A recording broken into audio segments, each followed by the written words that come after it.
Damos gracias a nuestros hermanos que nos han dirigido en la alabanza a nuestro Dios.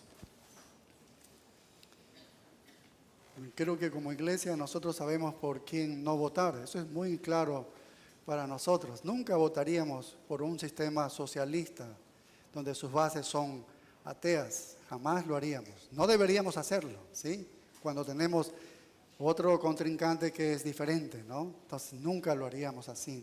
Creo que eso nos dice la misma palabra de Dios, es la base de la Escritura para resistir un gobierno así. Sin embargo, si acaso quedase, Dios está en su trono. Dios está en su trono. ¿Qué hace un santo del Antiguo Testamento cuando toca fondo o se mete en un problema donde no encuentra solución? ¿Qué es lo que hace o hacía un hombre del Antiguo Testamento para encontrar una salida? Bueno, lo vemos una y otra vez en el Antiguo Testamento. Ese hombre se vuelve a Dios y busca una visión de Dios. Oh Señor, dame una visión de lo que está pasando porque yo ya no entiendo nada. Estoy afligido, estoy agonizando, estoy siendo destrozado.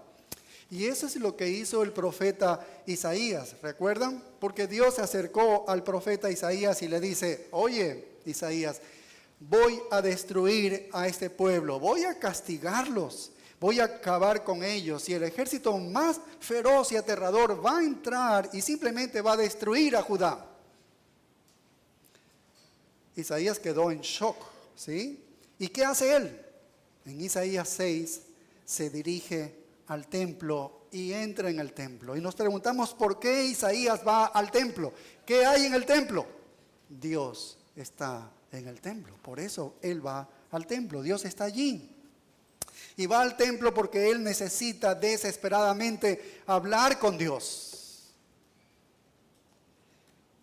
Y es como si él le dijese: Señor, ¿acaso sigues a cargo de todo? ¿Sigues todavía en el trono? Tu pueblo ha desertado, han caído en iniquidad tras iniquidad tras iniquidad. Todo eso está resumiendo los capítulos del 1 al 5, especialmente el 5 está hablando de todo eso. A este pueblo le gusta aferrarse al materialismo, buscan el placer de embriagarse, han caído en la perversión moral. Y tú vas a entrar y vas a destruirlos a todos. ¿Qué está pasando, Dios?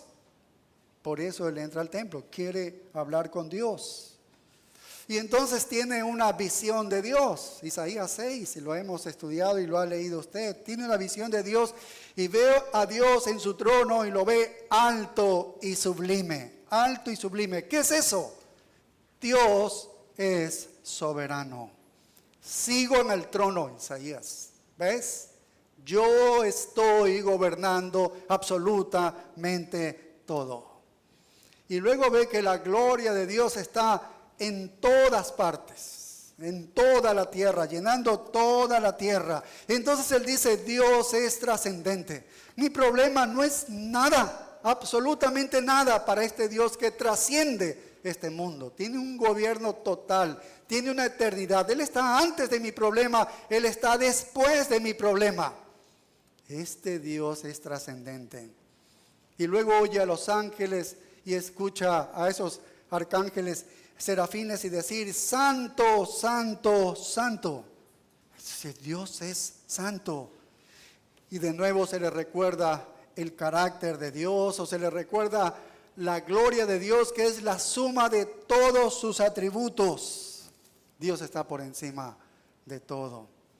Y así un santo del Antiguo Testamento, en medio de un dilema, buscó una visión de Dios en la que estaría seguro de lo que sabía que era verdad acerca de Dios. Es decir, todas esas verdades acerca de Dios le trajo tranquilidad, porque eran todas esas verdades acerca de Él.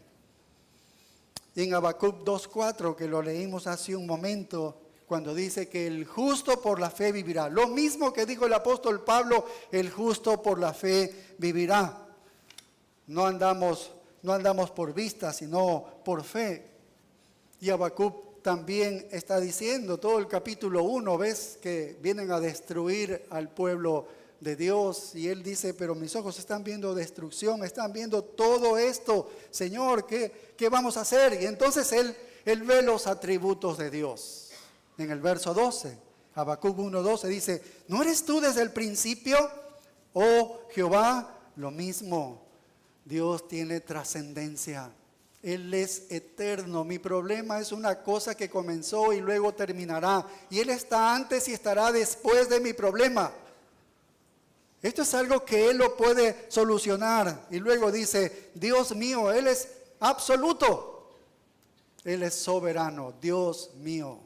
Él está gobernando todo. Santo mío, y ve la santidad de Dios allí también. Y por eso Él dice, no moriremos, oh Jehová, para juicio los pusiste. Y tú, oh roca, lo fundaste para castigar. Entiende por qué va a venir un pueblo malvado. Pero aún así sigue sin entender muchas otras cosas. Y luego viene la visión, que es la respuesta en el versículo 4. Oye, te voy a decir una cosa que si te la digo, no la van a creer. Va a venir este pueblo caldeo más malo que ustedes, terriblemente malo. Es un pueblo atroz, es de lo peor, de lo más bajo que existe en la tierra, pero Él les va a dar durísimo a ustedes. Va a destruirlos, ¿sí? Y dice, el justo por la fe vivirá, la manera como debía vivir. Recibió la visión de Dios y entonces el profeta puede responder en el capítulo 3 de Habacuc 3 y el verso 15, 3:17 dice, aunque la higuera no florezca, ni en las vides haya frutos, aunque falte el producto del olivo y los labrados no den mantenimiento, y las ovejas sean quitadas de la majada, y no haya vacas en los corrales, con todo, allí están todos los atributos de Dios tan claros para él en la visión. Esa promesa de Dios, el justo vivirá por la fe. Dice, con todo, yo me alegraré en Jehová y me gozaré en el Dios de mi salvación. Jehová, el Señor es mi fortaleza, el cual hace mis pies como de ciervas y en mis alturas me hace andar. Esos animalitos no se caían aún en las alturas de los acantilados porque estaba sujetado. Ese era Dios que estaba haciendo así con este Habacuc. Bueno, qué impresionante es esto. Habacuc encontró su posición segura en una visión de su Dios. Allí estuvo anclado. Simplemente él recitó lo que sabía que era verdad acerca de Dios. Estos son los atributos de Dios. Y él recitó todo lo que sabía que era verdad acerca de Dios. El mismo patrón de comportamiento podemos observar nosotros en los libros de los Salmos. Los salmistas hacen lo mismo. Si ves, el salmista está en un dilema, en un problema de su vida. De hecho, lo vemos continuamente a los salmistas allí. ¿Y qué hace? Entonces el salmista comienza a recitar lo que sabe acerca de Dios.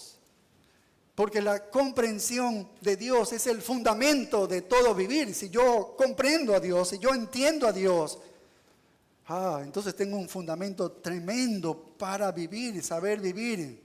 Y nunca se entiende mejor a Dios que cuando se revela en el rostro de Jesucristo. Nunca ves a Dios más claramente que cuando ves a Jesucristo. Vaya, este es un privilegio entonces para nosotros, a diferencia de los hombres del Antiguo Testamento, ¿no? Porque vamos más allá de Habacuc, más allá de Isaías, más allá de los salmistas, más allá de todos ellos, porque tener una visión de Dios en el rostro de Jesucristo trasciende todas las demás visiones que el Señor ha dado aún en el Antiguo Testamento. Esto es lo más grande que nosotros podemos tener como hijos de Dios. De hecho, Jesús resumió la esencia del privilegio del nuevo pacto, que esta es la bendición que nos ha dado Dios, el nuevo pacto, porque dice, si me has visto a mí, has visto al Padre. ¿Ves? Y Habacuc 1:2, cuando él dice, el cual siendo el resplandor, Hebreos 1:2, dice, el cual siendo, hablando de Jesucristo, el resplandor de su gloria y la imagen misma de su sustancia. Él es la representación exacta de su persona. Es de Dios, se lo ve en Jesucristo. Entonces vimos nosotros la gloria de Dios en el rostro de Jesús en el momento de nuestra salvación. Allí vimos la gloria de Dios en el rostro de Jesús. Y hoy en día continuamos mirando su rostro mientras somos santificados. La vida cristiana para nosotros es vivir puestos los ojos en Jesús, el consumador y autor de nuestra fe. ¿Ves? El cristiano de hoy en día, el del nuevo pacto, vive mirando, alzando sus ojos a Jesús, el autor y consumador de la fe. Eso es lo que hacemos nosotros. Ese es un privilegio muy grande. Ahora, Pablo necesitaba esa visión porque él estaba luchando con algunos problemas, lo que vemos en el contexto de nuestra carta, de la segunda carta a los Corintios. Y él estaba luchando con algunos problemas que le traían mucho dolor y aflicción. Eran tiempos difíciles como nunca los había pasado en el ministerio de este apóstol. Estaba al borde de la muerte, todos los días estaba a manos de los perseguidores. Los judíos lo querían matar y los gentiles también lo querían matar. Así que tuvo una terrible decepción cuando las iglesias se alejaron de él y se alejaron de la verdad. Y luego el ataque hacia su carácter, hacia su integridad. Así que su corazón estaba afligido y roto mientras él estaba escribiendo esta carta. Y él necesitaba una visión para que traiga solaz a su vida, ¿sí? Y entonces regresamos a nuestro texto, por eso en segunda carta a los Corintios que estamos estudiando, en el capítulo 3 y el versículo 18, ¿recuerdan lo que dice allí? El verso 18 dice: por tanto, nosotros todos mirando a cara descubierta como en un espejo la gloria del Señor. Vaya, qué interesante. Así comienza esta porción que estamos estudiando. Y estos son los creyentes del nuevo pacto que con el rostro descubierto estamos contemplando como un espejo la gloria del Señor. Y otra vez en el versículo 6, miren el capítulo 4 y el verso 6, este pasaje termina así mismo, cerrando así, dice: porque Dios, que mandó que de las tinieblas resplandeciese la luz, es el que resplandeció en nuestros corazones para iluminación del conocimiento de la gloria de Dios en la faz de Jesucristo. Así que aquí estamos nosotros mirando la gloria de Dios en ese espejo del rostro de Jesucristo, reflejado en nosotros hoy en día en las páginas de las Escrituras. Este es el nuevo pacto hecho por nosotros los creyentes, es permitirnos ver a Dios revelado en Jesucristo. Esto es lo que nos permite el nuevo pacto. Y eso era algo que los santos del Antiguo Testamento no pudieron experimentar. Ellos vieron a Dios moverse en la historia, claro que lo vieron, pero no lo pudieron ver cara a cara como tú y yo lo vemos. En la faz del rostro de Jesucristo lo vemos a Dios. Ellos no pudieron verlo.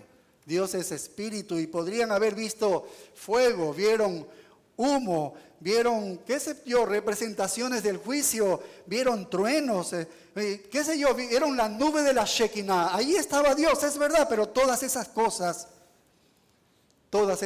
eran figuras de lo que verdaderamente era Dios. Un profeta vio en un torbellino, allí estaba Dios y salió una voz, ¿sí ves? O escucharon una voz de los cielos, pero ellos nunca pudieron ver la gloria de Dios brillar tan claramente como nosotros podemos ver en el rostro de Jesucristo. Esto está reservado para los cristianos del nuevo pacto, los que están de este lado de la encarnación de Jesucristo. Y esa es una cosa muy increíble, que un creyente del nuevo pacto pueda tener este privilegio.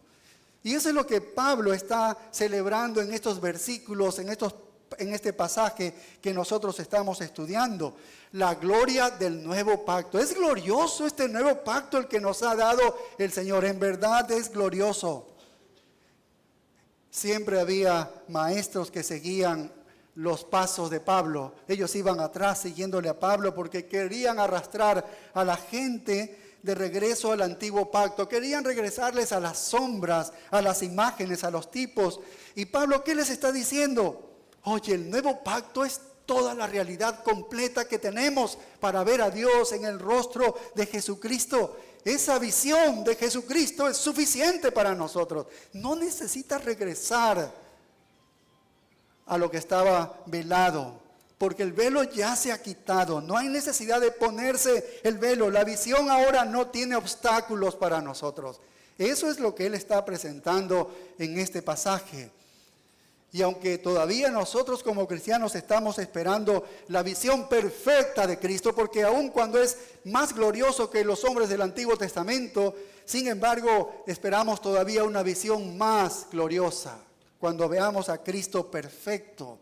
Eso será en un día futuro para nosotros. Pablo dice, porque en parte conocemos y en parte profetizamos, mas cuando venga lo perfecto, ¿qué es lo perfecto? Es el estado eterno. El estado eterno, cuando entramos en la eternidad, ese es el estado eterno. Entonces lo que es en parte se acabará, pero ahora vemos por espejo oscuramente, mas entonces veremos cara a cara. Ahora conozco en parte, pero entonces conoceré cómo fui conocido. Esa es la visión perfecta. El conocimiento perfecto está todavía futuro para nosotros, está por venir, pero el conocimiento de Cristo y la visión de Dios en el rostro de Cristo que tenemos el día de hoy nosotros, los del nuevo pacto, es superior a cualquier cosa, cualquier creyente que tuvo en el Antiguo Testamento.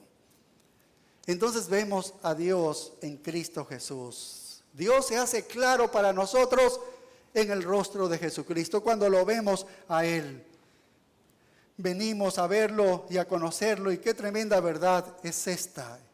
Ese no es solo el punto de nuestra salvación, sino que se convierte también en el proceso de nuestra santificación.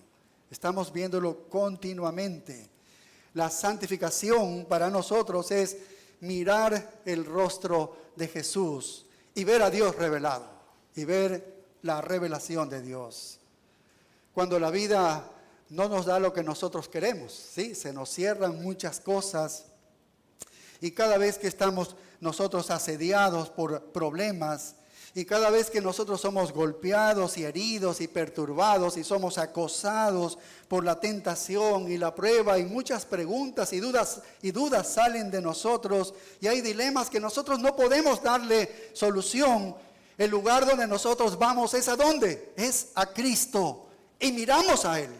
Miramos a Él y encontramos allí a un Dios soberano, a un Dios santo, a un Dios poderoso que trasciende nuestros problemas, un Dios que tiene escrito el principio y el fin desde antes de que comenzaran o terminaran las cosas, un Dios que está absolutamente en control de todo para nuestro bien y para la gloria de Él.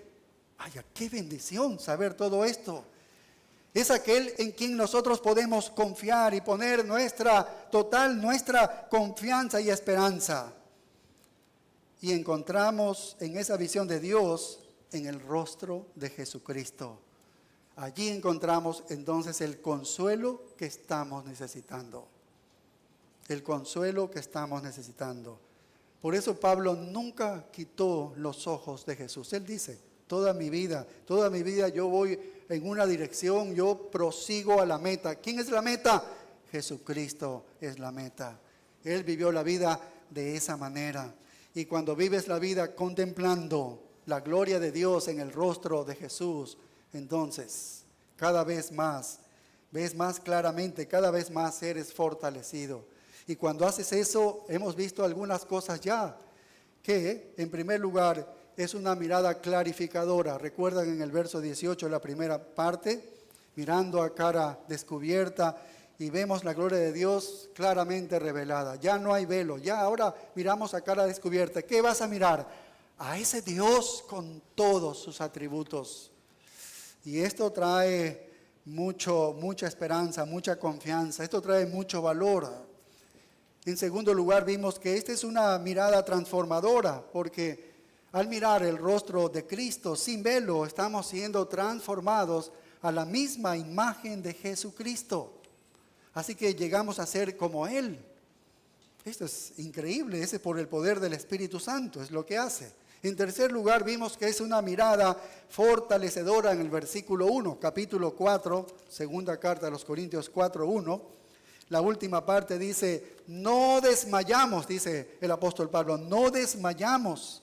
Es decir, que él al mirar el rostro de Jesús era algo muy alentador. ¿Cómo le animaba a él mirar el rostro de Jesús? A pesar de que él estaba en todas estas situaciones viviendo, él miró el rostro de Jesús y dice, mira, no desmayo, no desmayo. Es un privilegio glorioso ser parte del nuevo pacto y tener este ministerio de predicar, dice Pablo. Mira, que sea yo parte del nuevo pacto y que me haya dado este ministerio, este privilegio de predicar la palabra, es algo que no me puede desanimar. Ay de mí si no predico el evangelio. Me es impuesta necesidad, porque es un tremendo privilegio. Yo no puedo detenerme a desanimarme. Vaya. Y luego, cuarto, es una mirada purificadora. Recuerdan, lo vimos la semana pasada, dice, verso 2, dice, antes bien renunciamos a lo oculto y vergonzoso. ¿Se refiere a qué cosa? A los pecados secretos de la vida de uno que están escondidos por vergüenza. Esos son los pecados secretos.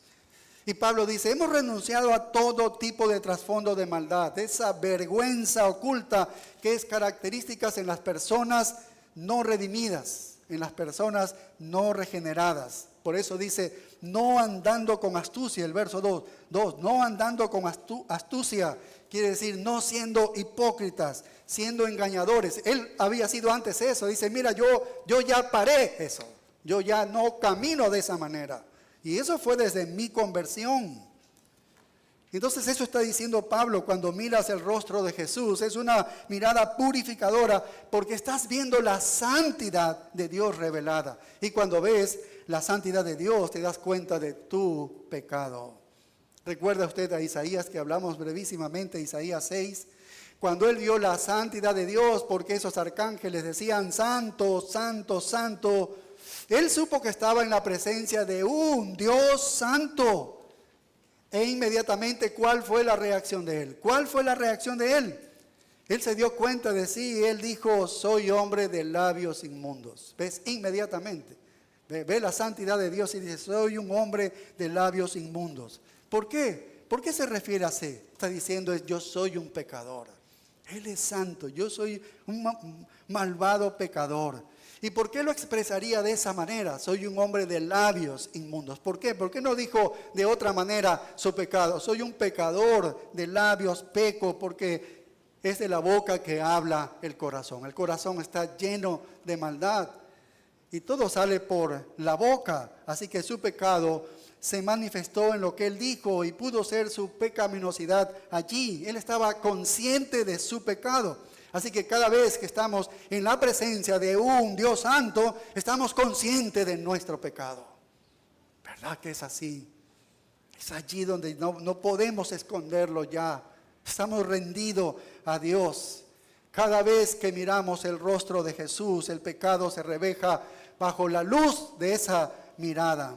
Cualquier mirada al rostro de Jesús es una mirada de convicción, una mirada de purga, de purificación. Y eso es lo que él está diciendo aquí. Cuando yo miré el rostro de Jesús, cuando iba por primera vez camino a Damasco, a partir de ese momento yo renuncié a esa vida secreta de pecado y a los caminos astutos y engañosos de mi corazón malvado. Desde allí yo renuncié a todo eso. No es verdad ahora. Así que el que mira el rostro de Jesús odia el pecado. Cuando miramos el rostro de Jesús, decimos, ¿cómo es que pude mancharme con esta cosa tan horrenda y horrible? ¿Ves? Cuando tenemos esa mirada en Jesús. Y eso sería cierto también en nuestra santificación. Esto es ciertísimo en nuestra santificación. Si una persona puede tolerar el pecado en su vida, si tú toleras el pecado en tu vida, realmente tú no estás cultivando esa mirada en el rostro de Jesús. Lo podemos decir automáticamente, ¿ves? Pero cuando miramos su rostro todo el tiempo, el pecado es horrendo para nosotros. El pecado lo podemos ver con odio, lo podemos detestar al pecado, porque continuamente estamos viendo el rostro de Jesús. Y dijimos que esta mirada también es una mirada que ama la verdad. Cuando miras el rostro de Jesús, amas la verdad. Eso es ciertísimo. Pablo dice que él renunció a ciertas cosas y una de ellas era adulterar la palabra de Dios. Él no manipularía, dice, a las personas mediante el mal uso de las Escrituras, como lo hacen tantas personas el día de hoy. Él ya lo ha dicho en 2 Corintios 2:7, estos que medran, dice, estos que medran, es decir, estos que falsificando la palabra de Dios. Es decir, vendiéndola con insinceridad para lograr, ¿qué cosa? Sus propios fines. Él no haría eso. Eso lo hacen los falsos apóstoles. Eso lo hacen los falsos maestros. Pero él se apartó de eso y se volvió a la manifestación de la verdad, a la conciencia de cada hombre, porque en la conciencia de cada hombre tiene un código, cada hombre tiene un código de verdad de Dios. ¿Ves? Así que una cosa cierta de una persona que está realmente cerca de Cristo es que tiene una pasión por la verdad. ¿Has visto cómo hay hombres y mujeres que están apasionadas por la verdad? Tú puedes decir, estos están cerca del Señor, estos están mirando continuamente el rostro de Jesús. No entenderíamos cuando perdemos la pasión. ¿Por qué perderíamos la pasión? Por la palabra. ¿Por qué? Porque estamos dejando de mirar a Cristo. Esa sería la única explicación, ¿no? Porque si miramos el rostro de Jesús, que es la verdad, más amor vamos a tener por la verdad, mayor amor por la verdad. Así que cuando ustedes miran ese rostro, ustedes van a encontrar allí una pasión por la verdad en aquel que es la verdad. Y la verdad adquiere proporciones tremendas. Cuando veo a alguien que está contento con un entendimiento mínimo de la palabra de Dios, eso sería una traición espiritual. ¿Cómo podríamos contentarnos apenas con leer? Abro la Biblia y leo una cosita y ya la cerré y eso fue todo por algunos días. No podríamos hacer eso siendo que somos creyentes, ¿sí? Siendo que necesitamos continuamente ver a Jesucristo. No amaríamos la palabra, no amaríamos la palabra. Muchos son honestos y pueden decir, tengo problemas a leer las Escrituras, se me hace difícil, claro, todos tenemos esta carne que se rebela contra la verdad y no quisiera ir, pero tenemos que amar esta palabra de Dios, abrir las Escrituras y ver la hermosura que hay allí, sea que despedace nuestro propio corazón, porque habla de un pecado en el que nosotros estamos viviendo, o sea que anime nuestra vida o nos confirme en lo que estamos haciendo, ¿sí? Y en sexto lugar, que es lo que nos toca estudiar el día de hoy, que es una mirada limitante, es el versículo 3, es un versículo muy corto, en verdad, pero esta es la sexta, que es una mirada limitante, tiene límite, ¿no? Nos limita en algo esta mirada a Jesucristo, y el texto dice así, este versículo 3, pero si nuestro evangelio está aún encubierto, entre los que se pierden está encubierto. Vaya, pero si nuestro evangelio está aún encubierto, dice, entre los que se pierden está encubierto, o sea, está escondido.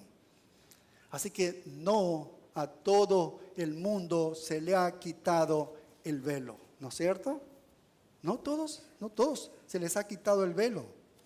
Razón de más para que seamos nosotros privilegiados, porque a nosotros se nos ha quitado el velo.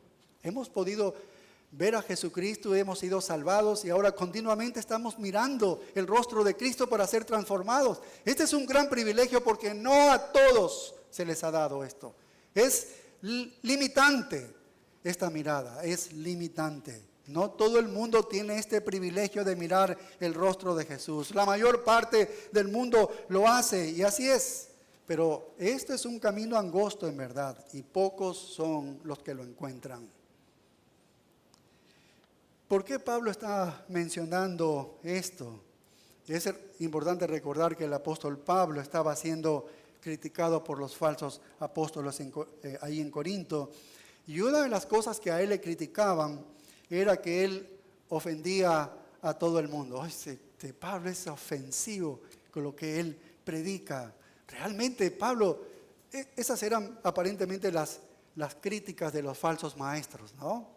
Dice, tú constantemente estás ofendiendo a la gente. Eres demasiado simple, eres demasiado directo. Tu mensaje es demasiado abierto. Tu énfasis en la cruz molesta en verdad.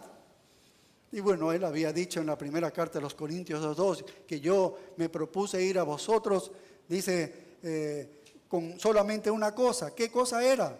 De saber a Jesucristo y a este glorificado. Así que yo no he venido a ustedes con palabras de sabiduría humana, con dichos lindos e inteligentes, con ilustraciones que se acuerden solamente de las ilustraciones y nunca se quede la verdad de Dios.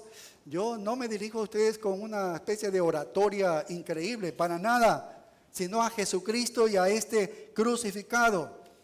Él solamente predicó el mensaje simple y directo de Jesucristo y la cruz, que es un mensaje de pecado. La cruz es un mensaje de pecado, de juicio, de arrepentimiento y de salvación. Así que este es un mensaje directo. Eso es lo que él había ido a predicar allá.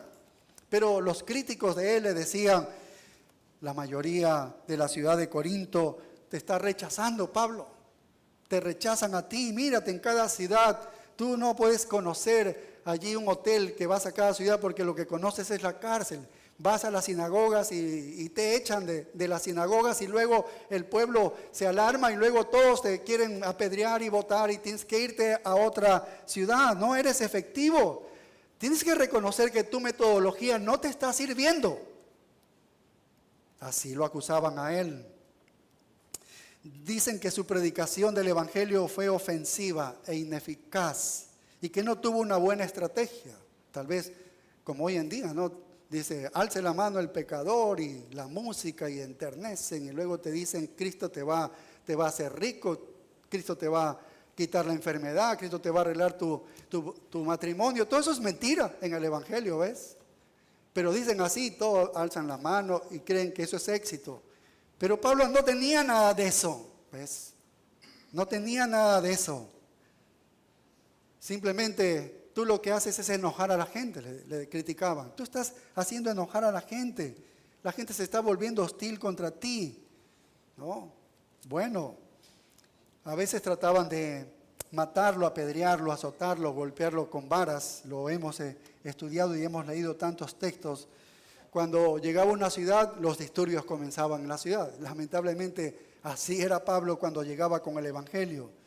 Te estás dando un nombre de cristianismo que estás poniendo en una mala apreciación al cristianismo. Pablo, mira cómo predicas. La gente está pensando que los cristianos son en realidad una especie de personas desagradables y ofensivas. Eso estás tú haciendo notar a toda la gente, que los cristianos son mala gente.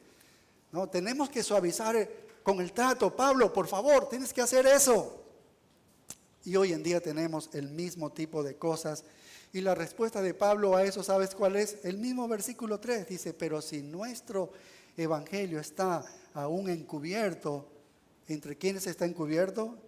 Entre los que se pierden está encubierto. Entonces, la razón por la que está velado es porque esa gente está pereciendo. Eso de perecer es en condenación. Eso, no hay nada de malo en el predicador. No hay nada de malo en el mensaje. No tienes que alterar el mensaje, dice Pablo. No hay nada de malo en el mensaje. ¿Sabes dónde está lo malo? Hay algo malo con la gente. Ahí está lo malo, dice. Ahí está lo malo. No lo van a entender porque esa gente está condenándose. Y hoy tenemos críticos contemporáneos, ¿verdad? Casi la mayoría de las iglesias, ¿sí? Y están diciendo, no podemos ser ofensivos, no, tenemos que ser más sutiles, tenemos que ser más astutos y no podemos por ahí ir predicando del infierno, de la condenación, del juicio, del sufrimiento, del arrepentimiento de la cruz. No hay que ser muy astutos. Y estos hombres contemporáneos han tenido mucho éxito, entre comillas, ¿no? Porque tal vez llenan sus iglesias, pero han reemplazado la predicación de la palabra con todo tipo de cosas, ¿no? Allí en la iglesia, y eso le ha resultado a ellos muy exitoso, entre comillas. Mira, un hombre de Dios, un hombre escribió esto, dice: un predicador es un heraldo, y un heraldo es precisamente un comunicador unidireccional. El heraldo va y comunica lo que el rey ha dicho. Se paraban allí y ellos hacían el anuncio allí en un parque, ¿no? Y nadie iba a preguntar algo, sino el rey dice esto y punto, ¿sí? Y un predicador es un heraldo, es uno que va a comunicar algo unidireccionalmente, no dialoga, ¿no? Anuncia un mensaje que ha recibido. Pero los expertos en comunicación hoy en día están en lo cierto cuando ellos dicen: los anuncios no cambian a nadie. No, si eso tú crees que ese anuncio que va a cambiar a alguien, ellos dicen que no cambian. Si es eso, entonces ¿dónde está la falla de esta gente del día de hoy? ¿Dónde está la falla? La falla está en su teología, ¿sí? Porque piensan que la predicación cristiana es semejante a un ejercicio de marketing. Ese es el problema, ¿ves? Es en su teología del cristianismo. Creen que es un negocio, creen que el evangelio es un producto. El predicador es el gran vendedor que tiene que convencerlos, él, ¿no? Convencerlos para venderles el evangelio, ¿sí? Y la gente son los consumidores, la gente que asiste a las iglesias son los consumidores. Entonces, esta es la falla de ellos. El evangelio es un producto, los consumidores son la gente y el predicador es el vendedor. Y su trabajo es vencer, del predicador debe vencer la resistencia que tiene el consumidor en adquirir el evangelio, ¿no? Para que la gente compre el evangelio. Tienes que vencer eso. Y Pablo sigue diciendo: si nuestro evangelio está aún encubierto, lo que quiere decir que la gente no se está convirtiendo, parte de la gente o gran parte de la gente no se convierte, dice: entre los que se pierden está encubierto. El predicador no tiene que vencer la resistencia del consumidor, no puede, porque no tiene capacidad para poder vencer esa resistencia a que pueda apreciar el evangelio y pueda apropiarse del evangelio. La resistencia del consumidor no es demasiado grande para que cualquier predicador pueda superar eso. Todo lo que hace el predicador es exponer la resistencia. Eso sí hace un predicador, expone la resistencia que tiene el pecador. Pero el predicador no salva absolutamente a nadie. El evangelismo tiene que ser una proclamación, no porque sea un concepto de marketing, sino que Dios lo manda para salvar a los hombres y es una obra de Él, es un sacramento de soberanía divina. La manera de rescatar a un pecador es por medio de la predicación y por eso es que lo hacen. Así que el evangelio no es un producto. Yo no soy un vendedor del evangelio y tú no eres el consumidor del evangelio. ¿Qué locuras es eso? ¿Qué términos han trastocado el cristianismo? Pablo dice: yo soy un predicador porque eso es lo que la Biblia dice que yo debo hacer. Simplemente proclamar el evangelio. Ese es el mensaje que se me da para predicar. Y no hay nada que yo pueda hacer con mi propio poder para persuadir a un pecador a que acepte el evangelio. Yo no tengo habilidad, yo no tengo oratoria ni fuerza en la que yo pueda predicar o una manera especial para conquistar al hombre. Yo no tengo nada de eso. Yo no puedo liberar las ataduras del pecado de un hombre. Yo no puedo persuadirle, ¿sí? Con mi propio convencimiento. No puedo vencer la resistencia de los consumidores. ¿Y sabes qué? Porque el hombre está muerto en sus delitos y pecados. Y el hombre está ciego y el hombre no puede cambiar nada de eso. Ni él puede, ni el predicador, ni nadie le puede cambiar eso. Él está muerto en sus delitos y pecados. El hombre natural no entiende las cosas del Espíritu de Dios porque para él son necedad, son una locura. Así que para los que perecen, la predicación de la cruz es locura, sí, es locura. Le escuchan predicar el evangelio y dicen: ¿qué cosa es esta? ¿No? Pero ningún predicador puede hacer nada al respecto, no puede dar luz para que pueda aceptar eso. Pero ¿sabes lo que sí puede hacer un predicador? Puede sacar a la luz la resistencia de la persona de consumir el evangelio, en términos del marketing, ¿no? De consumir, puede sacar a la luz esta resistencia. Eso sí puede hacer el predicador. En la primera parte de este servicio es lo que a todos nos gusta, alabar a Dios, y todos alabamos a Dios. Pero en la segunda parte, cuando ya viene el predicador y tiene que ponerse aquí y leer la Biblia, entonces, ¿cuál es su trabajo para sacar a la superficie esa resistencia que tiene el oyente al evangelio? ¿Qué es? De que es pecador. La gente tiene que entender que es: yo soy un pecador, que se diga a sí mismo: yo soy un pecador, yo soy un pecador. No me gusta eso, no me gusta eso que estoy escuchando, porque ese es el camino de la convicción. No va a gustar a nadie, ¿ves? Pero esa es la tarea de un predicador.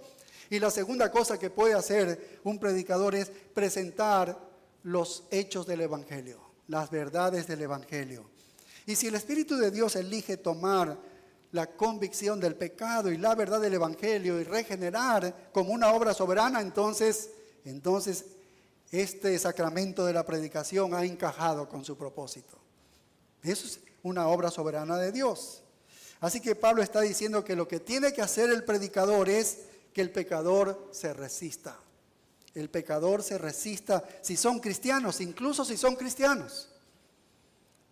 Yo he estado allí sentado y he escuchado al predicador. Y ya se está acercando a una área débil mía y digo: no digas eso. Y el predicador dice eso y me ha cruzado allí. ¿Ves? Eso está bien de un predicador. Esa es su tarea. Esa es su tarea, ¿sí?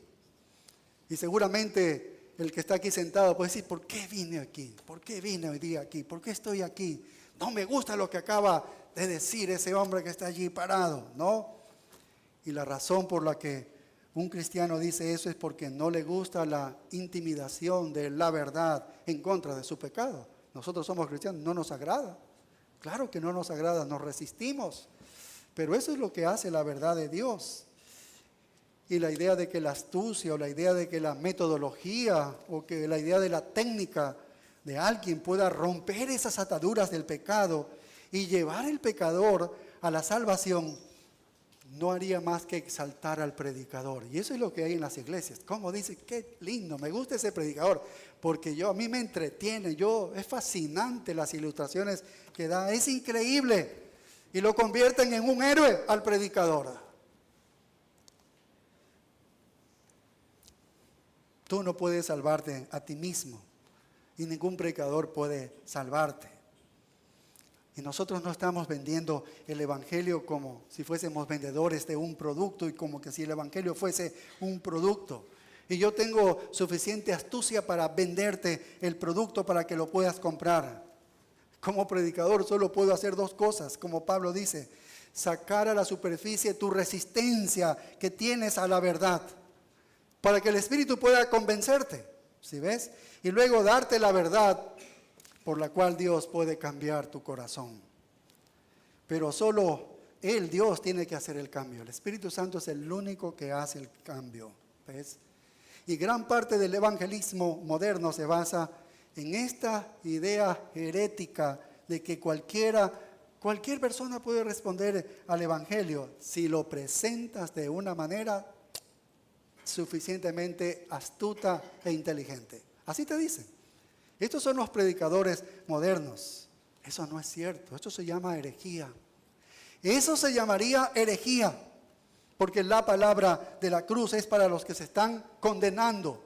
La palabra de la cruz es para los que se están perdiendo. ¿Ves? La palabra de la cruz es para ellos. ¿Es para ellos? La palabra de la cruz es para los que están siendo salvados. Para ellos es, para los que están siendo salvados. Es todo lo contrario de lo que dicen este grupo de hombres, ¿no?, que meten esta herejía. La palabra de la cruz es para los que están siendo salvados por Dios, para quienes es el poder de Dios. Así que el mejor orador del mundo no puede salvar absolutamente a nadie. El orador más persuasivo no puede salvar a nadie. Dios es el que salva. Y mira un texto, Tito 3:4. Si vamos al apóstol Pablo, a las cartas del apóstol Pablo a Tito, capítulo 3 y el verso 4, mira lo que dice. Dice, pero cuando se manifestó la bondad de Dios, nuestro Salvador, y su amor para con los hombres. Así que el versículo 3, el versículo 4 está hablando de Dios, ¿sí? Porque dice, pero cuando se manifestó la bondad de Dios, nuestro Salvador, y su amor para con los hombres. Y mire el verso 5, dice, nos salvó. ¿Quién es el que nos salvó? El contexto del verso 4 dice que es Dios. Dios nos salvó, no por obras de justicia que nosotros hubiéramos hecho, sino por su misericordia. Solo Dios puede salvar. Solo Dios puede salvar. Todo lo que puedo hacer como un predicador es traer la verdad en contra del pecador para que aflore su resistencia que tiene. Pero él va a tener que lidiar con eso y luego traer la verdad, el mensaje de justicia, de santidad, de restauración y todo eso para que el Espíritu de Dios pueda promulgarlo en su vida. Eso es todo lo que hace un predicador. Entonces todo lo que se requiere del predicador es claridad, ¿ves? Por eso siempre dice, tratamos de ser claros, hay claridad, sencillos, así era Pablo, pero claros. No estamos llamados para persuadir a la gente que el discurso inteligente e innovador que damos debe ser seguido. Simplemente le persuadimos de la verdad. Solo le aclaramos la verdad, eso es todo nuestro trabajo. Entonces nos mantenemos al margen y dejamos que un Dios soberano abra los ojos ciegos como a Dios le parezca, ¿sí ves? Incluso eso es lo que hace en los creyentes como nosotros. El trabajo del predicador es traerte la verdad acerca de cualquier asunto de la vida que está tratando en el texto para que el Espíritu de Dios pueda vivificar esa verdad y lograr en tu corazón lo que Él está queriendo. Y así es como nos transforma y hace el cambio en nosotros. Si las personas están siendo despertadas, si están siendo salvadas, entonces la verdad será el poder de Dios. Ese es el poder de Dios, la verdad que estás predicando. Si ellos están pereciendo, va a ser una necedad para ellos. Son necios, una necedad para ellos. Y eso va a estar velado y ellos no lo van a poder ver. No van a poder ver porque no entienden. ¿Y sabes lo que dice esto entonces? Que no es la habilidad del predicador, no es la habilidad del testigo, que si yo hago esto tengo que tener una habilidad, es la condición del oyente. Ese es el problema, la condición del oyente. Pero esto no predican, esto, ¿ves? Porque no quieren hacerle doler los oídos a los oyentes. Pero el problema es de los oyentes, dice. Eso está diciendo Pablo, ¿sí? La gente dice, no sé si debería ser testigo porque yo no sé mucho. ¿Cómo puedo ser testigo de Dios si no sé mucho? No importa en realidad cuánto tú sepas de Dios, porque cualquier presentación sencilla del Evangelio, que lo hagas claro, eso sí, porque esa es la claridad que se necesita, lo hagas claro, Dios puede usar. Así sea que sepas muy poco en verdad, porque el predicador más humilde que predica el mensaje más humilde, que tú podrías decir, este es 1 en la escala de 10, has sacado 1 en la escala de 10, pero es la verdad de Dios, pero ese 1 es la verdad de Dios, Dios lo usará, Dios lo va a usar. Y el cristiano más humilde, con el conocimiento más sencillo y claro del Evangelio, presentándolo a un amigo, a un pariente, a un hermano, a un compañero de trabajo, alguien que no conozca, ¿sí? Puede ser usado por Dios poderosamente como un instrumento por el cual esa persona puede ser redimida. ¿Ves? Podemos hacerlo. Porque todo lo que Dios quiere, ¿qué cosa es? La verdad. La verdad. Mira, Pablo en la carta a los Efesios, él decía, él sabía de memoria el Evangelio. Él sabe la verdad del Evangelio. Aquí nos está predicando el nuevo pacto y en todas las cartas tú ves que el Evangelio es esto, el Evangelio es la cruz, el Evangelio es el arrepentimiento y todo lo del Evangelio él lo sabe. Pero él a los Efesios, cuando termina su carta, él dice, mira hermanos de Éfeso, ora por mí. ora por mí para que presente el Evangelio como debo hacerlo. Es decir, que tenga la valentía de decir toda la verdad. Él lo sabía, pero necesitaba tener valentía, estar en conexión con Cristo, el Espíritu Santo dándole valor para predicar la verdad y no aminorar el mensaje del Evangelio. ¿Ves lo importante? Así que Pablo dice en el verso 3, aunque ustedes me acusen de que yo soy irrelevante, anticuado, que soy un despreciado, de que nadie acepta el Evangelio que predico, que mi Evangelio está encubierto, él dice, si nuestro Evangelio está encubierto, dice, entre los que se pierden está encubierto. Déjame decirte esto, dice Pablo. Vaya, dejó sus bocas cerradas. ¿Sabes qué? El problema es de los que oyen. Eso es lo que está diciendo. El problema es de los oyentes. Amados pastores, si hay aquí, amados hermanos, si la gente te rechaza cuando predicas el Evangelio claramente, si tú lo predicas claramente, diciendo la verdad, no se debe a un defecto tuyo, no se debe a un defecto del predicador o un defecto del mensaje, que no es que tienes que mejorar o cambiar el mensaje, no, es problema del oyente. Debes saberlo, debes convencerte de esto, porque no tienes que cambiar el mensaje, no tienes que cambiar el método. El problema es el oyente. ¿Recuerdan la parábola de los suelos en Mateo 13? Que muestran esta verdad. El sembrador salió a tirar las semillas en diferentes tierras, ¿sí? Y algunas semillas dice que cayeron en un suelo duro, donde no pueden penetrar las semillas, y los pájaros venían y se llevaban la semilla y no hubo ninguna cosecha. Algunas cayeron en terreno lleno de maleza y la maleza luego ahogó a lo que iba creciendo y nada pudo crecer porque fueron ahogados.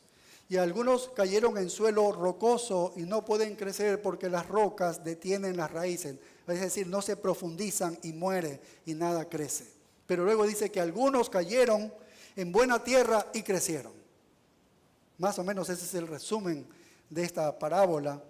Es decir, que la gente, el sembrador, riega la semilla del Evangelio. Esta es la idea del Evangelio.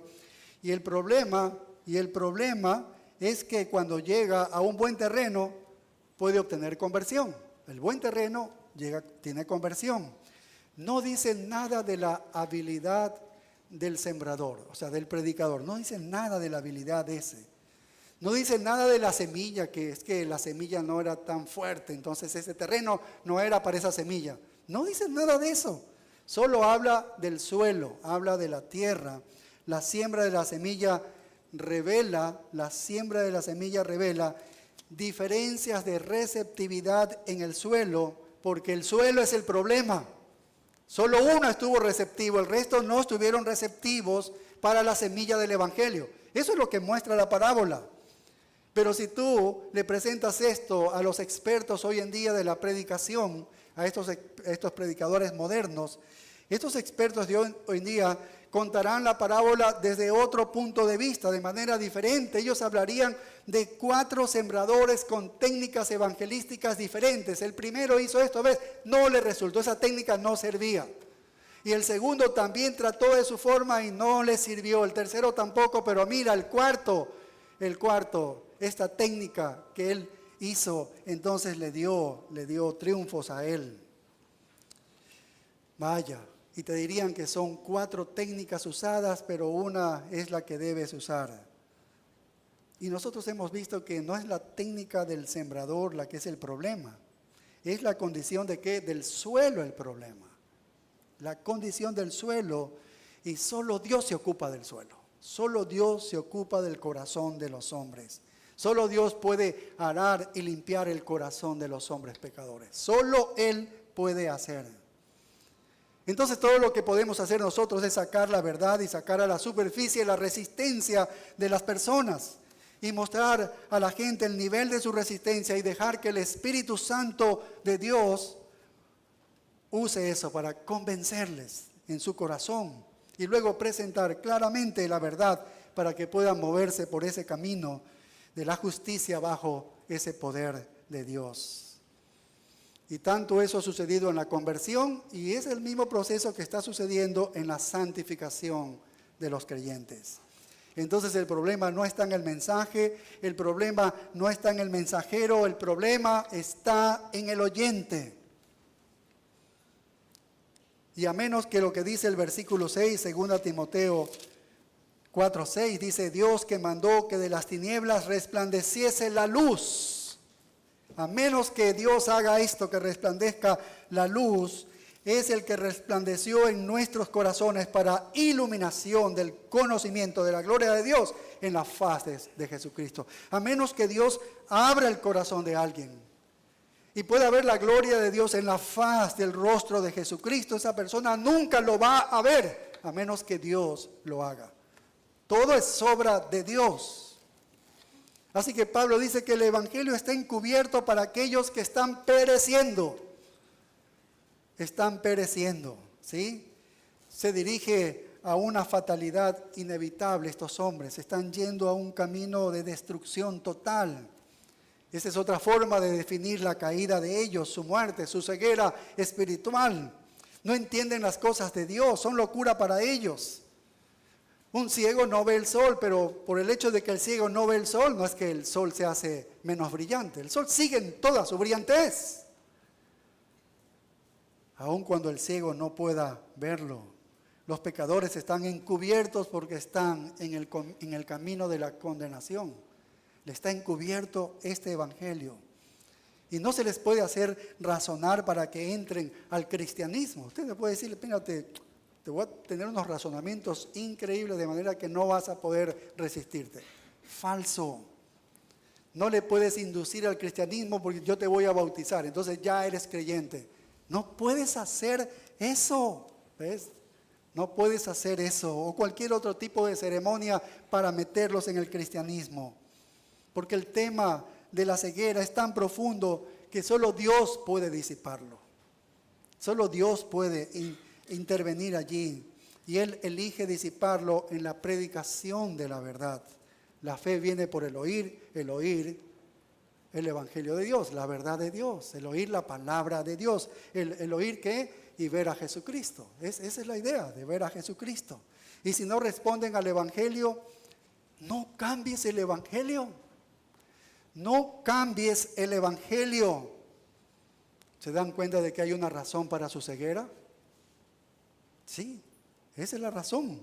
Así que los vendedores ambulantes, adulterando la palabra de Dios con un supuesto conocimiento de algo superior, una astuta manipulación, burlándose de la clara simplicidad de la predicación de Pablo, no pudieron detener a los que perecen, ¿ves?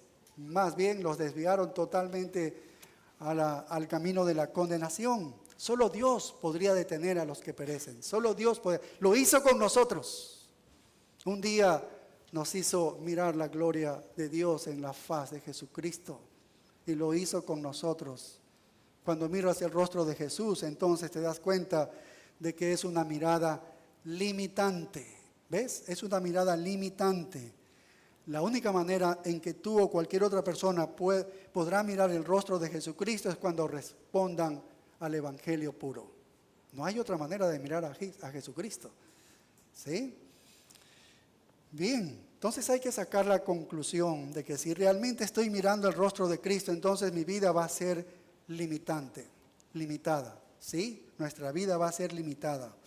Va a estar limitada primero por la proclamación de la misma verdad que me dio ese privilegio. No puedo ir a hablar otra cosa, ¿ves? Estoy limitado para predicar solo la verdad que se nos ha dado. Y eso es una cosa muy restrictiva para todo predicador que le encanta hablar de sus logros y conquistas.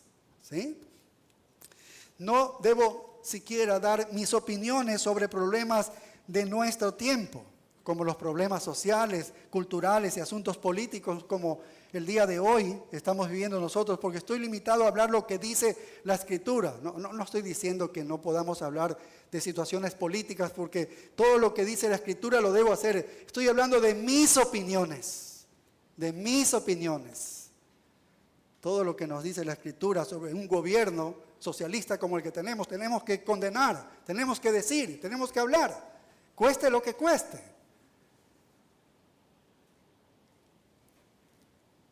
En una predicación de una capilla en un seminario, aquí en Guayaquil, que yo estuve en un seminario aquí en Guayaquil, el predicador invitado le dijo a un alumno, bueno, estábamos en la capilla, éramos siquiera unos 50 allí que estábamos, ¿sí?, sentados allí, y le dijo a uno de ellos, le dijo, ¿qué dice el texto bíblico sobre un tema que el predicador estaba tratando? Entonces le dice, ¿qué dice el texto bíblico? Entonces el alumno abrió la Biblia y leyó el texto bíblico y le respondió así, eso es lo que dice el texto bíblico. Entonces el predicador le dijo, no te he dicho que digas lo que la Biblia dice, te estoy preguntando qué dices tú sobre este tema que estamos tratando.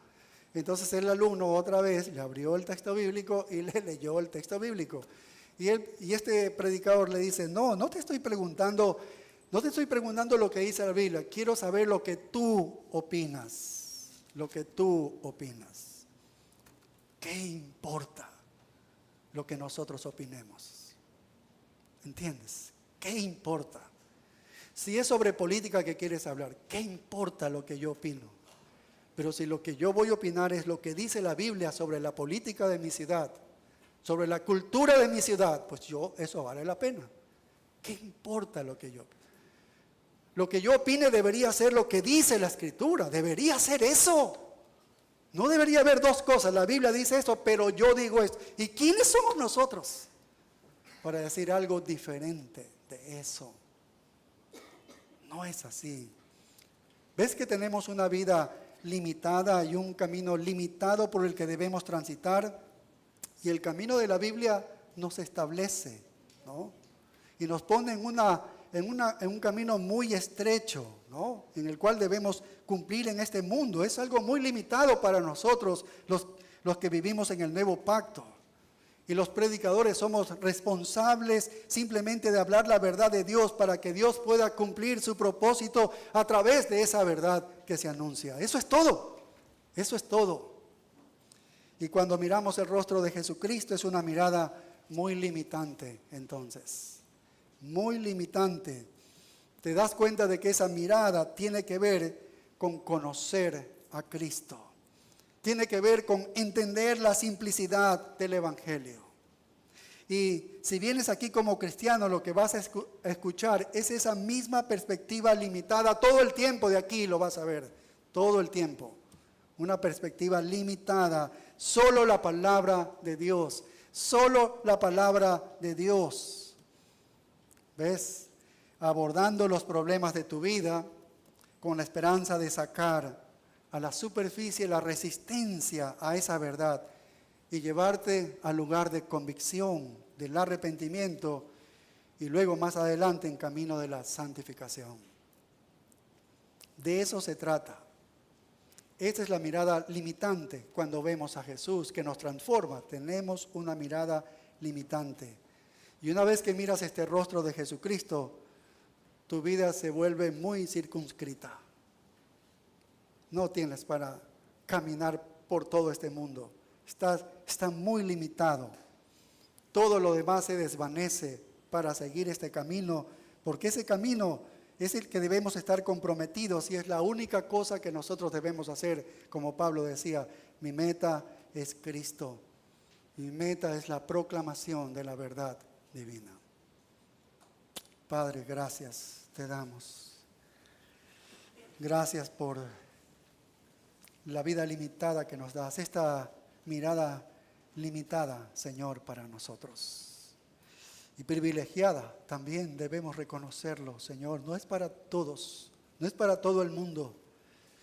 Gracias por alientas a que nosotros sigamos con el mismo mensaje, que es el mensaje de la verdad.